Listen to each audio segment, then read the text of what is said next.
Hi friends, welcome to my channel Padma's home kitchen. ఈరోజు వీడియోలో pool మఖానాతో super టేస్టీగా ఉండే గ్రేవీ కర్రీని మీతో షేర్ చేసుకోబోతున్నాను. ఈ గ్రేవీ కర్రీ అనేది బిర్యానీలోకి, రైస్లోకి, లేదంటే చపాతీ అయినా, రోటీ అయినా కాంబినేషన్ చాలా బాగుంటుందండి. డెఫినెట్గా మీ ఇంట్లో ఒకసారి ట్రై చేసి చూడండి, చాలా టేస్టీగా ఉంటుంది. ఈ రెసిపీ తయారు చేసుకోవడం కూడా చాలా తేలిక, అలాగే తక్కువ ఇంగ్రీడియంట్స్తో ఇలా టేస్టీగా ఎలా చేసుకోవాలో నేను ఈ వీడియోలో చేసి చూపించబోతున్నాను. ముందుగా స్టవ్ వెలిగించుకొని కడాయి పెట్టుకోవాలి. అందులో ఒక 2 టేబుల్ స్పూన్ల ఆయిల్ వేసుకోవాలి. ఆయిల్ హీట్ అయిన తర్వాత పూల్ మఖానాన్ని కూడా మనం యాడ్ చేసుకోవాలి. చూసారు కదా, ఇలా మీడియం ఫ్లేమ్లోనే ఉంచి పూల్ మఖానాని ఇలా కంటిన్యూస్గా మనం కలుపుకుంటూ ఉండాలి. ఇలా పూల్ మఖానా అనేది మనకి పర్ఫెక్ట్గా ఫ్రై అయిన తర్వాత వేరే ప్లేట్లో తీసుకొని పక్కన పెట్టుకోవాలి.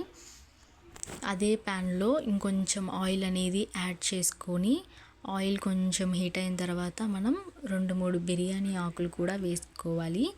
బిర్యానీ ఆకులు వేసుకున్న తర్వాత మనం ముందుగా సన్నగా తరిగి పక్కన పెట్టుకున్నటువంటి ఆనియన్స్ని కూడా ఇందులో మనం యాడ్ చేసుకోవాలి. చూసారు కదా, ఆనియన్స్ని కూడా వేసుకున్న తర్వాత చక్కగా ఇలా గరిటెతోటి కలుపుకుంటూ ఉండాలి. ఆనియన్స్ అనేవి మనకి బ్రౌన్ కలర్ వచ్చేంత వరకు ఫ్రై చేసుకోవాలి. చూసారు కదా, ఇలా మీడియం ఫ్లేమ్లోనే ఉంచి ఆనియన్స్ని చక్కగా ఫ్రై చేసుకుంటూ ఉండాలి.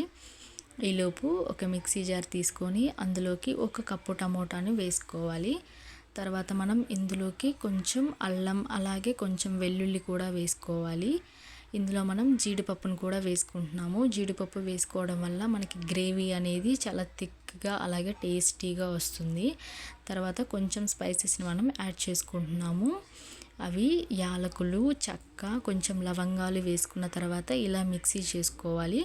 కొంచెం వాటర్ యాడ్ చేసుకొని ఇలా మిక్సీ చేసుకోవాలి. చూసారు కదా, మనకి పర్ఫెక్ట్గా ఈ పేస్ట్ అనేది రెడీ అయ్యింది. ఈ పేస్ట్ని మనం ముందుగా ఫ్రై చేసుకున్నటువంటి ఆనియన్స్ని చూసారా, ఇలా చక్కగా ఫ్రై అయిన తర్వాత మనం ఇందులోకి ఒక 2-3 పచ్చిమిర్చిని కూడా యాడ్ చేసుకోవాలి. పచ్చిమిర్చి అనేది కూడా మనకి ఇలా ఫ్రై అయ్యేంత వరకు చక్కగా కలుపుకుంటూనే ఉండాలి. చూసారు కదా, ఆనియన్స్, పచ్చిమిర్చి అనేది మనకి ఇలా చక్కగా ఫ్రై అయిన తర్వాత ముందుగా పేస్ట్ చేసి పక్కన పెట్టుకున్నటువంటి ఈ టమోటా, జీడిపప్పు పేస్ట్ని కూడా మనం ఇందులోకి యాడ్ చేసుకొని ఇలా చక్కగా కలుపుకుంటూ ఉండాలి. పచ్చి వాసన పోయేంత వరకు ఇలా ఈ పేస్ట్ని మనం ఇలా ఆయిల్లోని కలుపుకుంటూ ఉండాలి. ఇలా చేయడం వల్ల మనకి టమోటాలో ఉన్న పచ్చి వాసన కూడా పోయి మనకి గ్రేవీ కర్రీ అనేది చాలా పర్ఫెక్ట్గా వస్తుంది. ఇలా చూసారు కదా, మన గ్రేవీ అనేది ఎంత కలర్ఫుల్గా కనిపిస్తుందో. ఇలా ఆయిల్ మొత్తం పైకి వచ్చేంత వరకు ఇలా కంటిన్యూస్గా మనం కలుపుకుంటూనే ఉండాలి. ఇందులో మనం ఒక 2 టేబుల్ స్పూన్ల ధనియాల పొడిని కూడా యాడ్ చేసుకొని తర్వాత మనం ఇలాగే చక్కగా కంటిన్యూస్గా కలుపుకుంటూ ఉండాలి. ఇలా చేయడం వల్ల మన గ్రేవీ అనేది చాలా బాగా వస్తుంది. ఇందులోనే మనం ఒక 2 టేబుల్ స్పూన్ల సాల్ట్ను కూడా యాడ్ చేసుకొని మళ్ళీ ఒకసారి కలుపుకోవాలి. కొంచెం పసుపు కూడా యాడ్ చేసుకోవాలి.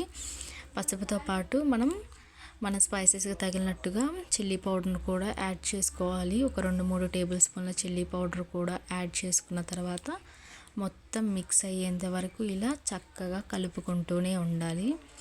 చూసారు కదా, ఎంత పర్ఫెక్ట్గా మిక్స్ చేసుకుంటే మనకి గ్రేవీ అనేది అంత థిక్నెస్గా, అంత టేస్టీగా వస్తుంది. ఇలా కంటిన్యూస్గా మనం కలుపుకుంటూనే ఉండాలి. ఈ ప్రాసెస్ మొత్తం మనకి మీడియం ఫ్లేమ్లోనే జరగాలి. ఇలా కలుపుకుంటూ ఉంటానే మనకి టేస్ట్ అనేది బాగుంటుంది. చూసారు కదా, మనకి ఆయిల్ అనేది ఎంత పర్ఫెక్ట్గా పైకి వచ్చేసిందో. ఇలా ఆయిల్ పైకి వచ్చిన తర్వాత ఇందులో మనం ఒక 2 టేబుల్ స్పూన్ల పెరుగును కూడా యాడ్ చేసుకోవాలి. పెరుగు కూడా యాడ్ చేసుకున్న తర్వాత ఇలా మళ్ళీ మిక్స్ చేసుకుంటూనే ఉండాలి.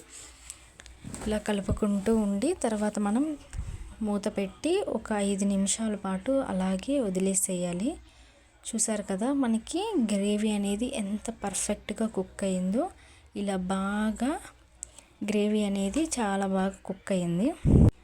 మనం ఈ గ్రేవీని ఇలాగే కంటిన్యూస్గా కలుపుకుంటూనే ఉండాలి. ఈ కార్డ్లో ఉన్న స్మెల్ కూడా మొత్తం పోయేంత వరకు ఇలాగే కలుపుకుంటూ ఉండాలి. ఈ ప్రాసెస్ మొత్తం లో ఫ్లేమ్లోనే ఉంచి చక్కగా గ్రేవీ అనేది మనకి అడుగంటకుండా ఇలా కంటిన్యూస్గా కలుపుకుంటూనే ఉండాలి. ఇందులో బాగా గ్రేవీ అనేది మనకి ఇలా పర్ఫెక్ట్గా రెడీ అయిపోయింది. చూసారు కదా, ఇలా బాగా రెడీ అయిన తర్వాత మనం ఇందులోకి కొంచెం వాటర్ కూడా యాడ్ చేసుకోవాలి.